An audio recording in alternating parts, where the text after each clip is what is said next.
Let's read this Bible story, The Staff and the Plagues. This takes place in Exodus chapter 7 through chapter 10.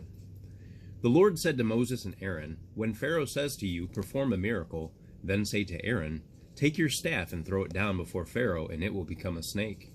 So Moses and Aaron went to Pharaoh. Aaron threw his staff down in front of Pharaoh and his officials, and it became a snake. Pharaoh then summoned wise men and sorcerers, and the Egyptian magicians also did the same things by their secret arts. Each one threw down his staff, and it became a snake. But Aaron's staff swallowed up their staffs. Yet Pharaoh's heart became hard, and he would not listen to them, just as the Lord had said.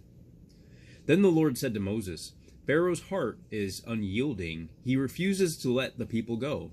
Tell Aaron, 'Take your staff and stretch out your hand over the waters of Egypt, and they will turn to blood.'" Moses and Aaron did just as the Lord had commanded, and all the water was changed into blood. 7 days passed after the Lord struck the Nile. Aaron stretched out his hand, and frogs came up and covered the land. Pharaoh hardened his heart and would not listen to Moses.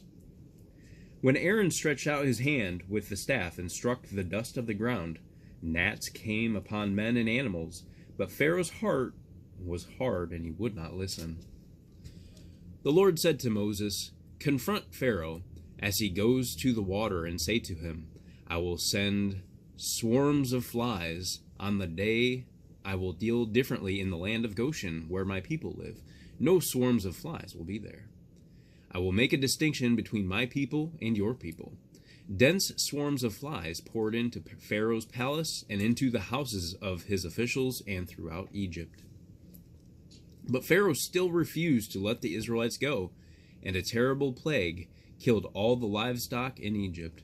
Then God sent a dust over the whole land, and festering boils broke out on men and animals.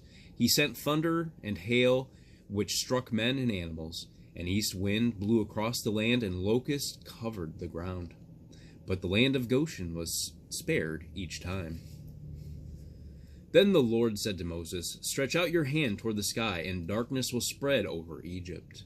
So Moses stretched out his hand toward the sky, and total darkness covered all Egypt for 3 days. Yet all the Israelites had light in the places where they lived. Then Pharaoh summoned Moses and said, "Go and worship the Lord. Even your women and children may go with you. Only leave your flocks and herds behind." But Moses said, "You must allow us to have sacrifices and burnt offerings to present to the Lord our God."